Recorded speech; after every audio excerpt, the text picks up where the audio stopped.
Bismillahirrahmanirrahim. Assalamualaikum warahmatullahi wabarakatuh. Kita kembali belajar fisika. Hari ini misalkan membahas tentang soal review persiapan PAS ya, penilaian akhir semester. Ya, simak bersama ya. Ya, soal yang nomor 1. Ya, kita tulis diketahuinya ya. Di sini soalnya sebuah balok kayu dilepaskan dari keadaan diam pada sebuah bidang miring dalam kurun waktu 5 sekon. Kecepatan balok menjadi 4 meter per detik. Ya, tentukanlah percepatan rata-rata yang dialami balok. Ya, saya tulis diketahuinya. Ya, kecepatan awalnya dia 0 karena dalam keadaan diam. Ya, kemudian selang waktunya 5 detik. Kemudian kecepatan balok akhirnya menjadi 4 meter per detik ya. Kemudian yang ditanya adalah percepatannya berapa ya, A sama dengan VT dikurang VO dibagi ya, berarti A sama dengan 4 dikurang 0 dibagi 5 ya. Kalau kita bikin pecahan seperti ini, kalau kita bikin desimal jadi 0,8 meter per sekon pangkat 2. Oke ya. Lanjut pertanyaan nomor 2. Besar dan arah resultan gaya pada gambar di bawah ini adalah, nah kita tinggal lihat yang kita diingat ya, kalau ke kanan itu positif, kalau ke kiri negatif, berarti kita bisa langsung resultan gaya sama dengan yang ke kanan siapa? Oh, 160 ya, kita anggap nilainya positif ya. Yang ke kiri ada 150 negatif tandanya dan 130. Berarti berapa nih resultannya? Ya, 160 dikurang 150 itu 10. 10 min. Nah, tulis aja deh. Min 130 berapa nih? Ya, min 120 Newton. Nah, minus ini tandanya apa? Dia bergerak ke kiri. Gitu, ya. Bukan berarti nilainya berkurang, tapi geraknya aja dia ke arah kiri. Ya. Lanjut nomor 3. Usaha total dilakukan oleh dua buah gaya F1 dan F2 ya, pada sebuah benda adalah 120 Joule. Perhatikan gambar. Di sini diketahui, berarti diketahuinya W-nya ya, sahanya itu 120 Joule. Ya. Jika perpindahan benda adalah 5 meter, S-nya 5 meter. Tentukan gaya F2. Kita cari dulu. Ya, kita tahu dulu rumusnya, W sama dengan sigma F dikali S. Kenapa sigma? Kenapa resultan? Karena gayanya lebih dari 1. Ada 2 gaya nih. Nah, kita cari dulu resultan gayanya berapa. Gitu ya. Berarti sigma F sama dengan W dibagi S. Ya, berarti 120 dibagi 5. Ya. Terus bagi 5 24 ya. 24 meter. Kemudian baru deh sigma F itu kita lihat gambarnya, F1 dikurang F2 karena ke kanannya positif ya, F2 nya ke kiri jadi negatif. 24 itu sama dengan 36 dikurang F2.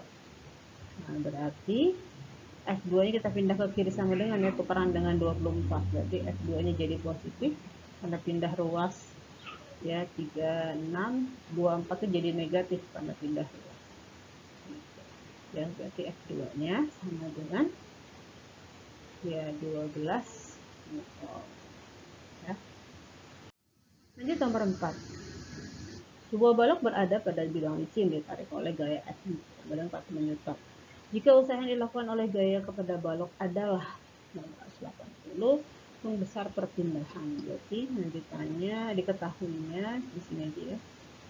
Diketahui F 40 Newton, usaha sama dengan 680. Yang ditanya adalah Yang ditanya adalah perpindahan S-nya berapa. Ya. W sama dengan F kali S. Ya, berarti S sama dengan usaha dibagi gaya. Ya. 680 dibagi 40. Coba kita hitung aja. 1, hasilnya jadi 17 ya. 17 meter. Ya. Lanjut yang nomor 5. Tuas yang panjangnya 1,5 meter digunakan untuk mengangkat batu seberat 1.200 Newton. Jika titik tumpu diletakkan setengah meter dari batu, ya hitung besarnya. Nah, ini kita gambar. Nah, kita gambar. Ini ada tuas, ada penumpunya.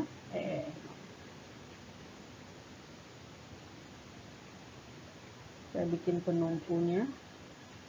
Ya, di sini ada batunya. Ya, kemudian di sini ada gaya ya, sini. Ya. Tuas panjangnya. Tuas itu artinya batangnya ini nih, batang dari ujung sini sampai ujung sini. Ya.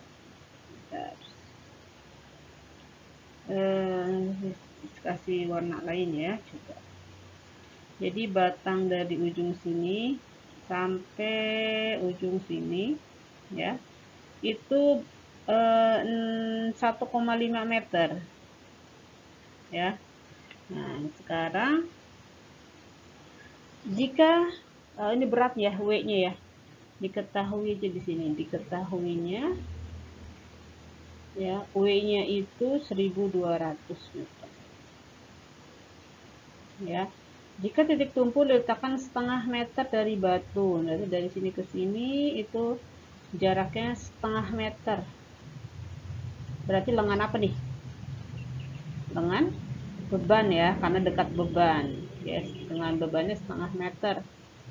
Nah, hitung gaya yang dikeluarkan. Nah, kita harus tahu dulu lengan kuasanya berarti berapa.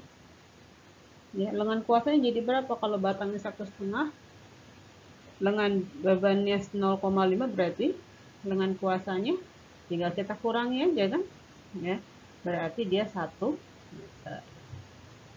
Oke, yang ditanya adalah F-nya. Gaya yang dikeluarkan berapa? F-nya di sini. Ya, di sini ada W-nya. Ya, kalau di sini ada W. Udah kita masukkan W kali LB sama dengan F kali LK. Ya, ini simbolnya kamu ganti dengan LW juga sama ya. Ini juga boleh jadiin LF. Ini sama.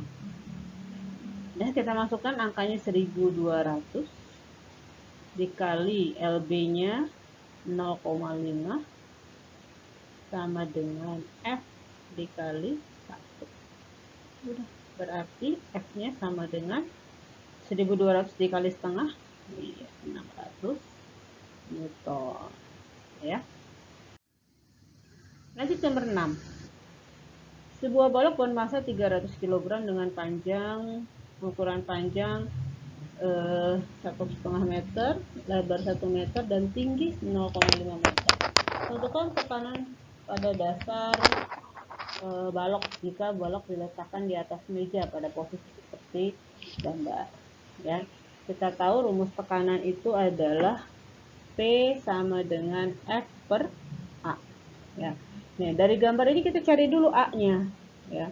A itu adalah luas bidang tekan, yaitu panjang dikali lebar. Ya. Berarti A itu sama dengan panjangnya 1,5, lebarnya itu 1. Ya, berarti A-nya 1,5.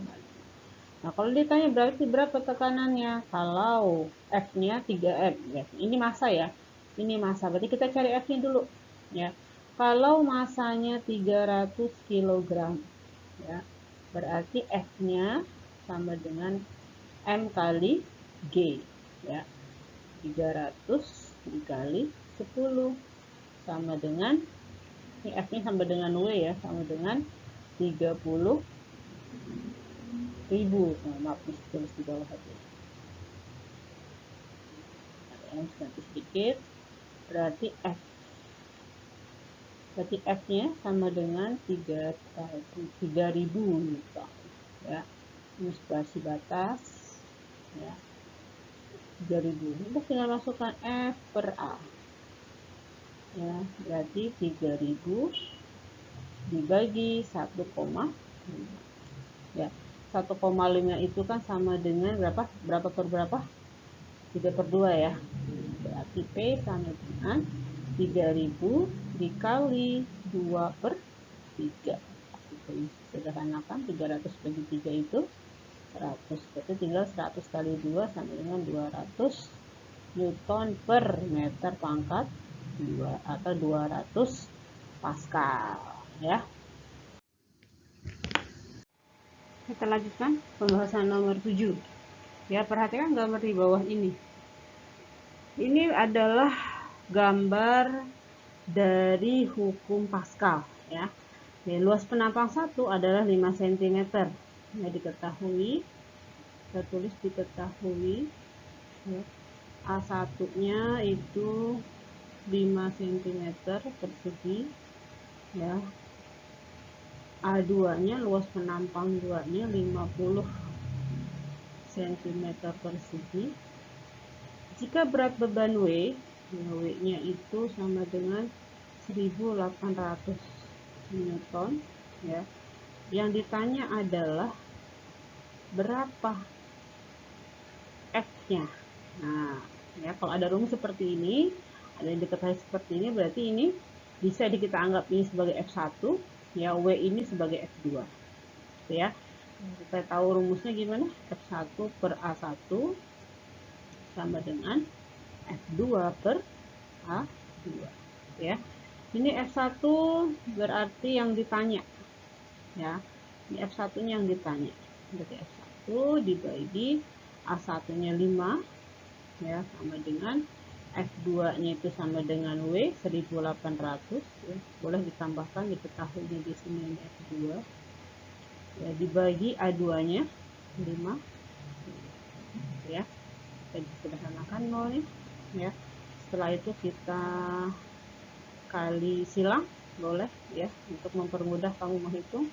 5 kali F1 sama dengan 180 dikali 5 ya, berarti F1 sama dengan 180 dikali 5 dibagi 5. Nah, harus lihat deh hasilnya, berarti F1 nya 180 Newton ya.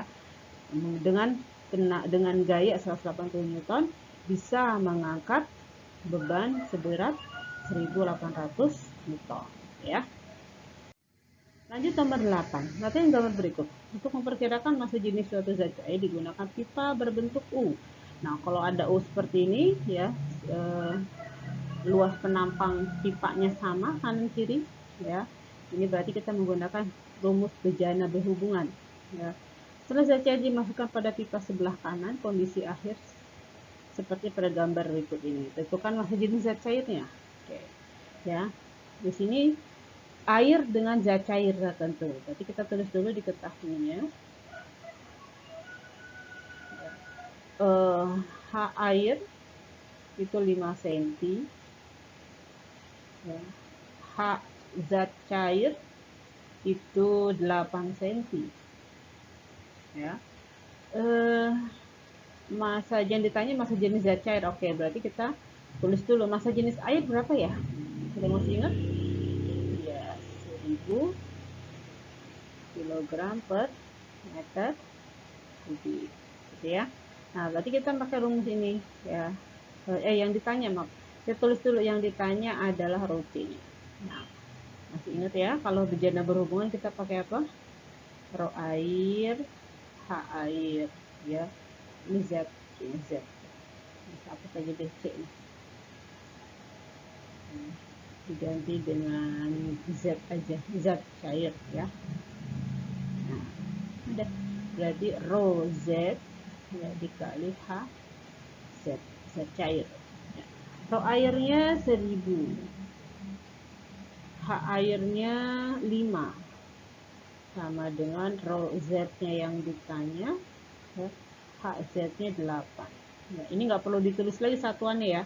Kalau memang ini sama, ya, ini sama sentimeter, ini sentimeter, ini kan bisa langsung dicoret, jadi sama boleh. Ini nggak perlu dirubah jadi meter ya, nggak apa-apa. Kalau seperti rumusnya berulang seperti ini, ya. Sudah, langsung kita hitung, ya. Berarti rho zat cair sama dengan, ya, 8-nya kita pindahkan, 1000 dikali 5 dibagi 8. Ya, kita bisa sederhanakan saja dulu, ya. Ya, 1000 dibagi 8 itu sama dengan 125 ya. 125 dikali 5 ya sama dengan ya 625 kilogram per meter kubik. Ini untuk massa jenis zat cairnya gitu ya. Lanjut nomor 9. Seekor ikan berada dalam sebuah akuarium. Ya, sebuah akuarium seperti gambar berikut ini. Ya, sini tinggi akuariumnya, tinggi airnya di dalam akuarium 40 cm. Ada ikan nih 15 cm dari dasar ya. Nah, kita terus diketahui nih.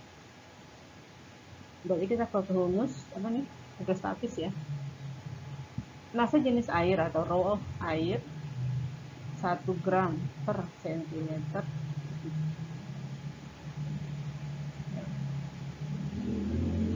1 gram per centimeter kubik untuk jenis air. H-nya, H ini adalah kedalaman. Ya, kedalaman itu berarti dari permukaan menghitungnya sampai ke ikannya. Nah, ini berapa nih? Di sini. Ya. Kalau 40 dari ke bawah berarti ini 40 dikurang 15 ya. Berarti hanya 40 dikurang 15 berapa nih? 25 cm ya. Baru deh kita masuk ke G-nya ya. G-nya jangan lupa meter per S pangkat 2 ya. Dan kita cari berarti rho A-nya ini satuannya cm kubik, ini cm, ini meter, berarti harus disamakan. Berarti kita ubah aja rho A-nya, rho airnya 1 gram per cm kubik itu sama dengan 1000 kg per meter kubik ya. Nah, ini kalau H-nya 25 cm berarti menjadi 0,25 meter karena dibagi 100 ya. Nah, berarti tekanan hidrostatis sama dengan rho A kali G kali H kedalaman. Ya, rho airnya 1000, G-nya 10, H-nya 0,25. Berapa nih? Jadi 2500 ya, 2500 Newton per meter persegi. Lanjut yang nomor 10. Sebuah kubus terapung pada zat cair. Massa jenisnya 600 kg per meter kubik. Jika seperempat bagian kubus tidak tercelup dalam zat cair tersebut, berapakah massa jenis kubus tersebut? Nah, kita gambar. Ya. Di situ dibilang seperempat bagian kubus tidak tercelup. Oke. Ya. Berarti kalau seperempat yang tidak tercelup, yang tercelupnya berapa persen atau berapa bagian? Dari satu bagian dikurang seperempat ya, kan seperempat bagian atas. Berarti 4/4 dikurang 1/4. Berarti 3/4. Ya. Oke, saya tulis diketahuinya. Volume benda yang ada di dalam zat cair atau VC itu sama dengan 3/4 bagian dari volume benda. Ya. Dari volume benda atau volume kubus. Nah, ini ada kubusnya. Ada pemberitahuan kubus, kita ganti saja simbolnya. Ya. 3/4 dari volume kubus. Massa jenis zat cair, ya, massa jenis zat cairnya itu 600 kilogram per meter kubik.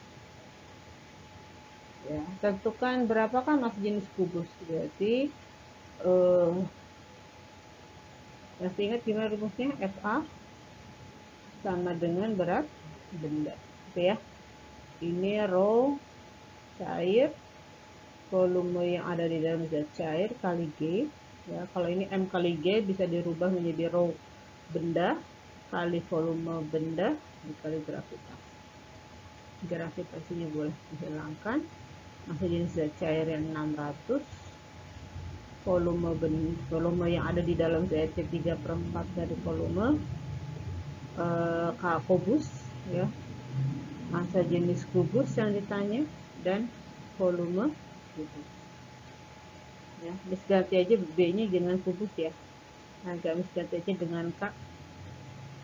Ya, jelas spesifik ke kubus, gitu ya. Nah, setelah ini gimana dong? Nah, ini ada VK nih, boleh kita coret. Ya, kita bagi dengan sama-sama dengan bagi VK. Berarti tinggal 600 dibagi 4.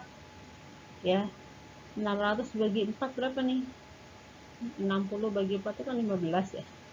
15, 150 kali 3, berarti 450. Satuannya kilogram per meter kubik. Ini untuk massa jenis kubusnya. Gitu. Ya. Demikian pembahasan soal kita hari ini. Semoga bisa dipelajari dan dipahami dengan baik, ya. Jika ada yang ditanyakan langsung hubungi Miss Rahmi. Ya, terima kasih atas perhatiannya. Assalamualaikum warahmatullahi wabarakatuh.